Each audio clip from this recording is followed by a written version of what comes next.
Good evening and welcome to UKSG GREEN 2025. You are lucky because the game you just tuned into is MediEvil for the PlayStation 1. A very classic PlayStation 1 game, and the speedrun is something else. I hope you enjoy this one. This is going to be the craziest glitch-filled speedrun you've ever seen. We're going to be completing the entire MediEvil in around 25 minutes. Let's go.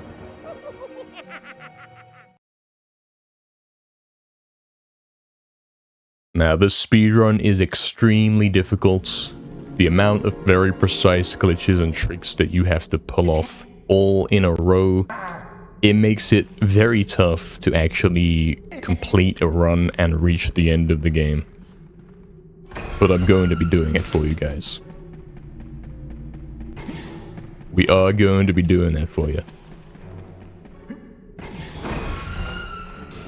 I hope everyone is having a great night. I hope you've been enjoying UKSG so far. Hope it's all going great, lads. Alright, there's something we should introduce to you here, a core concept about this game. Take a look at the top of the screen. This is going to be my health bar. You see that I've got 300 on the bar, and then there's a green ball above it. The green ball is basically a spare health bar, and those are called life bottles. In this run, we're only going to be picking up 2 life bottles.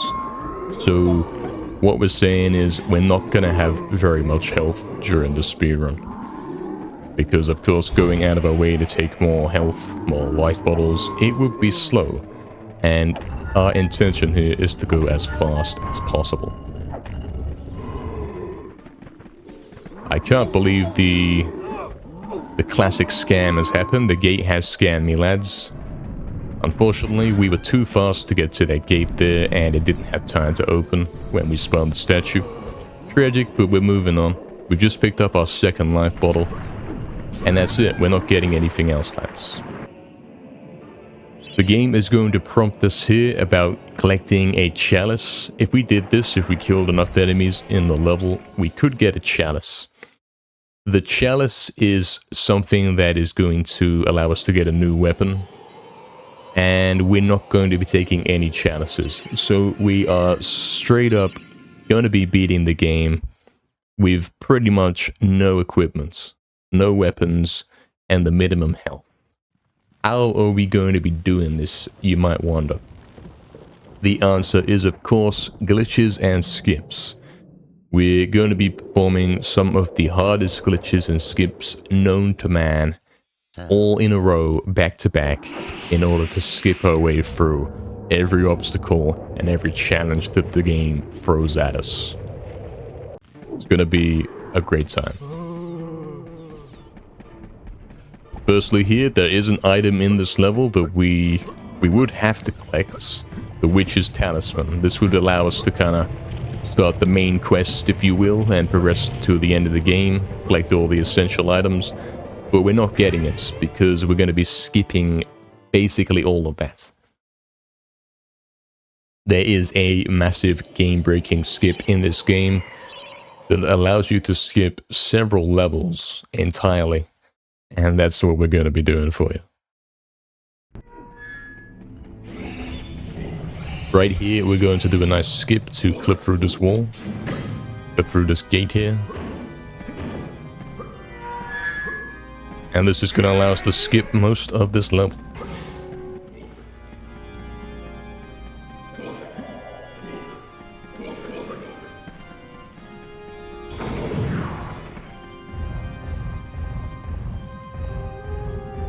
And we are preparing to meet the boss, the very first boss of this game, the iconic stained glass demon, which you've probably seen if you've played this game before. There we could see the glass there, which the boss is contained behind, or contained within. It's something like that. I don't know the details. I don't have time to look at the details. We're going faster. You know how it is.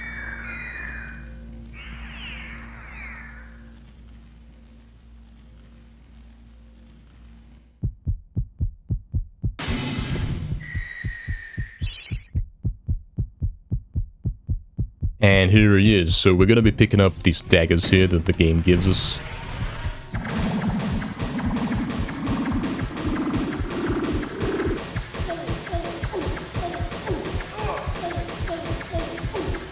And right there, we're using a technique with the daggers. Basically, it allows you to attack faster or do more damage than you'd otherwise normally be able to do, so we can get this guy pretty quickly.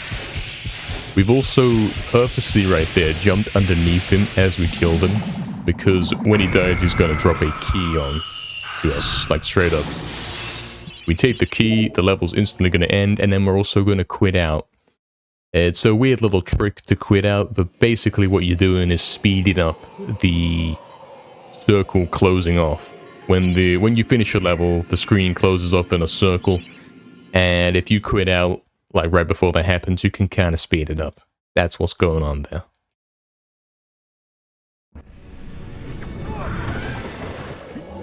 You might be wondering as well, like the daggers, how do I get them? It's because they spawn in the boss fight if you don't already have a ranged weapon. The game would expect you to have a ranged weapon at that point, but there is a failsafe in case you didn't have one. I'm going to be using that key here and equipping the club. We should introduce the club to you, but you got to bear with me here. We've got a kind of tricky skip to do right here.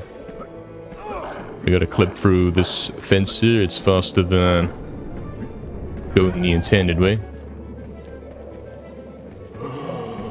So yeah, this club right here, this is a very powerful weapon. You saw we picked that up in Hilltop Mausoleum in the last level.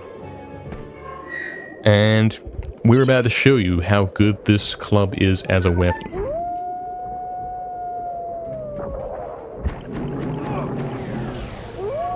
We're also going to pause the game right there to skip some dialogue. It was quite nice, quite nicely executed. I don't have my usual splits up, so I was kind of looking for the timer for a 1 second countdown, so I could say, okay, it's time to close the pause menu. But hey, we're gonna have to be doing this without that. Now we've really been put to the test. Yeah, so the club is very good, but it does have a limited amount of use. As you can see in the top left, it says 89%. When that reaches 0, the club breaks, and you probably guessed it, the club we got right now is the only one we're getting in the run, so that's it. That's gonna be it. This is the weapon for the entire game. I'm hoping this works. Without my usual timer, it may kind of give us problems. What we just did there, we'll explain in a sec. Sure, we got it. It's fine. So what did we just do there, right? We completed Enchanted Earth extremely early, like you're not supposed to be able to do this without a certain key item. And what did we do? In simple terms, we're playing a game of vertical Pac-Man. I jumped off the edge of the level. I fell down until eventually the game said, okay, put him back at the top. And then we fell straight onto the exit. That's what we did right there.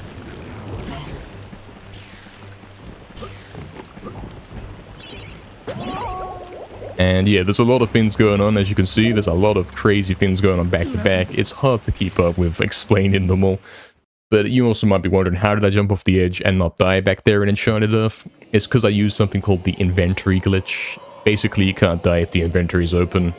And with some cool tactics, you can actually open the inventory and then jump off. It's quite cool. What did I just do there in pause? What happened? Basically, the bowman wants you to get 8 helmets, but if you give him 1, a unique dialogue comes up where you can actually move around while that text is still on the screen. And basically, a weird interaction happens there. If you die and then if you inventory glitch into the water and die in a very precise manner, you can straight up do something. Give me a sec, give me a sec. You know, there's a lot of things going on here, a lot of things. Too many things. And basically you can interrupt the reviving animation and then fly over to the exit. Pretty much fly over. The exit's over the water, just out of reach. The boat actually makes you go there. And yeah, we skipped the whole of the lake. Here's Crystal Caves. We're going to skip the whole of this too.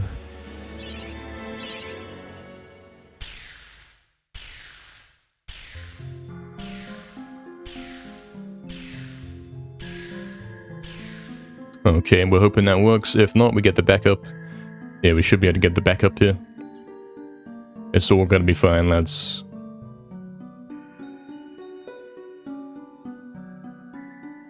And just like that, we completed Crystal Caves. So, same concept. I jump off the edge of the level. I don't die because I got the inventory up very sneakily. And then we fall so far down that we then fall from the top of the screen.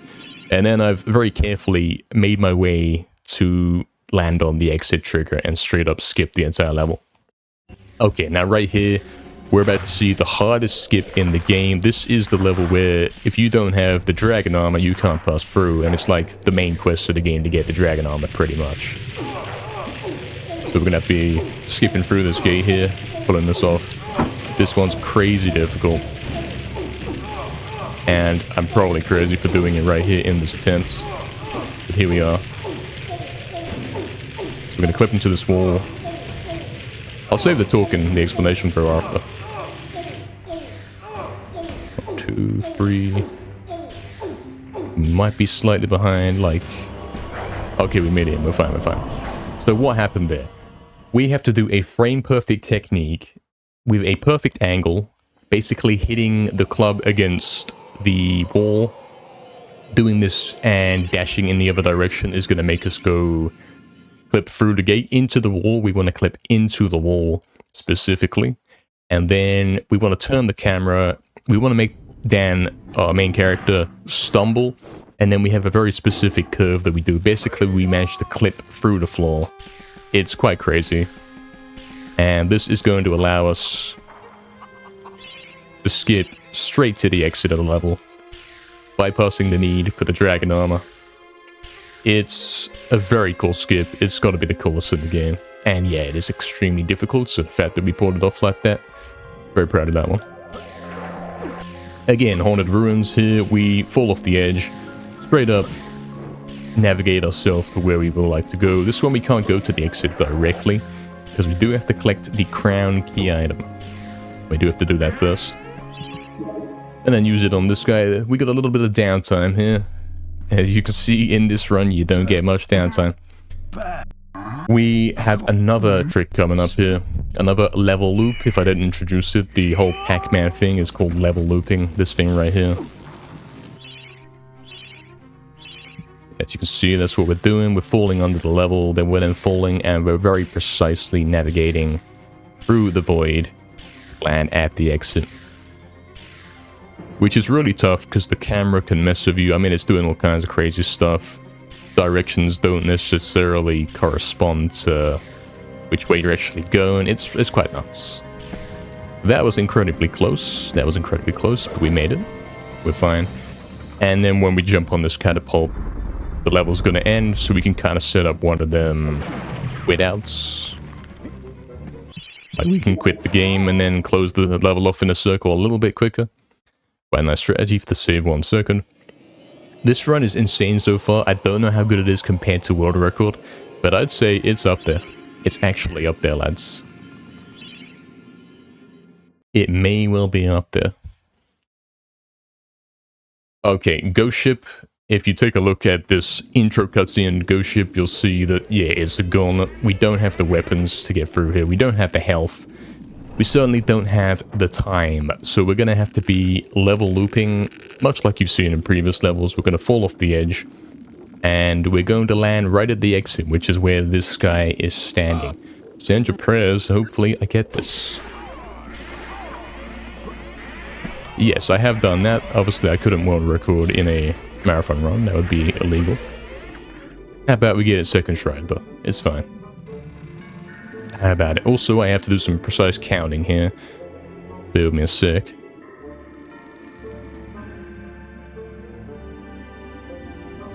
One, 2, 3, 4, 5, 6, 7 and a bit. And we should be good. We're good. We're fine. It's in fact perfect. I'm impressed. And if you know this run, you'll know that we're almost near the end of the game. If you talk about it in that sense, we are pretty much done. We've only got this entrance hall level, which is basically a filler level. It's the only break you get in the run, maybe. Maybe the only break. It's been an intense one. It has been intense.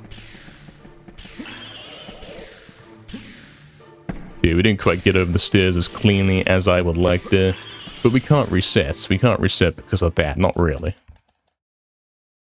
Alright, and then we got Time Device, which is the last level in the game.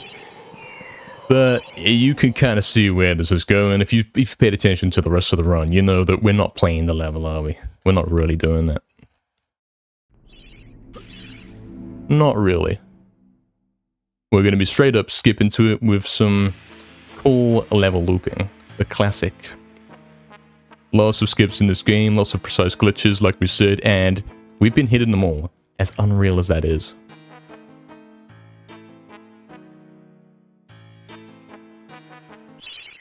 Okay, that wasn't the smoothest quit out right there. It's a little while since I've done that one. I've genuinely booted up the game and done an 90% run, and here we are. Like, I haven't... This is take one, lads. I haven't re-recorded this. Here we are. Zarok's Lair, what are we gonna do, lads? Are we actually on more record pace? Maybe, we could be. I don't know. We don't actually know. Here we are then. Zarok's Lair is the real final level if you want. It's the final boss level. I have to hit a precise trick right here.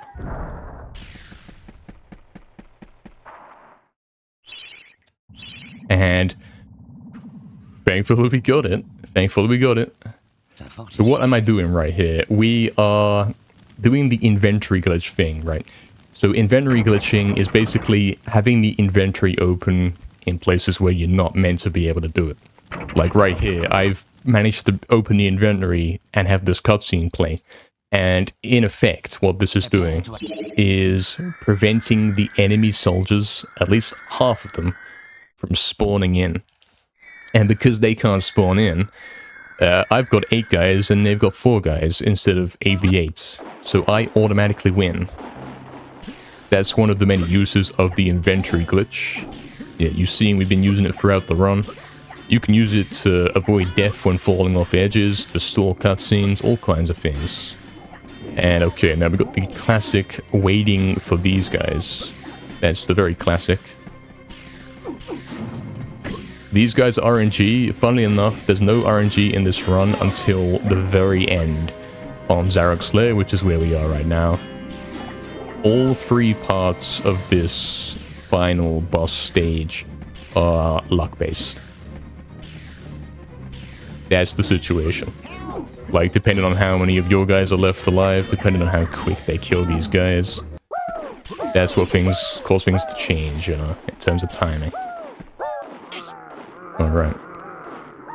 So, we've got plenty of guys left over, like way too many. I'd say we can't really keep up with PB with the luck that we've been dished out with here. Not really. Because of that. We're going to heal up while we're waiting for them to turn into vials. Because we got to be at full health. We got 2 more bosses to go. We're going to fight against Kardok, and then Zarok, the antagonist of the game. We're going to fight against him himself. We're going to do a skip here called Kardok skip. It's basically inventory glitching into the cutscene. Let's hope we hit it, and let's hope it all works. You always were.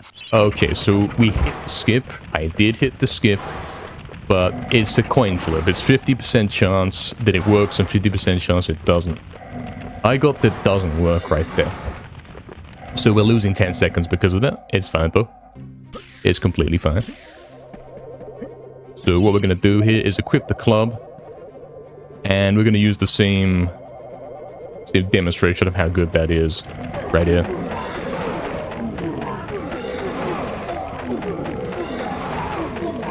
There we go. What are we doing right here? We're using the club. It's pretty much attacking faster than intended. And the way you do it is like the club's got 2 attacks. You poke with square, or you press X to slam the ground. But if you press them in a really precise way, you can kind of poke repeatedly and still do the damage. And yeah, that makes the club even better than it already is. So it's quite crazy. And yeah, here we are. We're about to face off against Zarok, the final boss of the game. We've got 2 life bottles. I've hardly seen any of the game, honestly. It's gone by blink and you miss it kind of deal. This is the final boss right here, and we're again going to use the club to defeat this guy.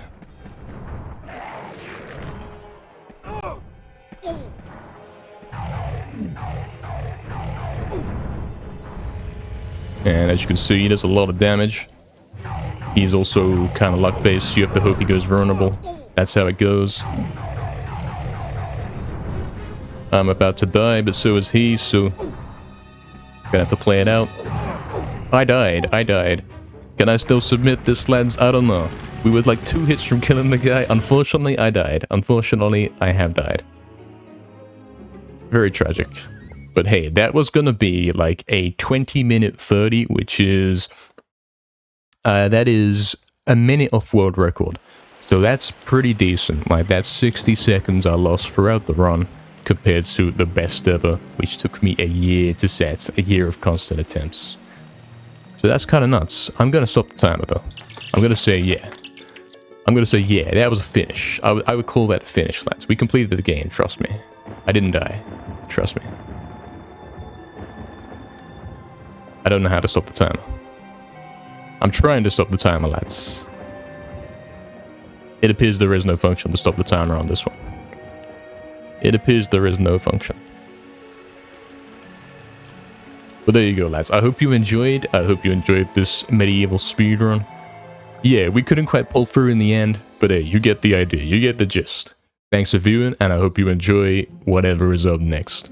Catch you soon. Also, follow me on Twitch if you want to see more MediEvil runs. It's a great time, I assure you. Enjoy.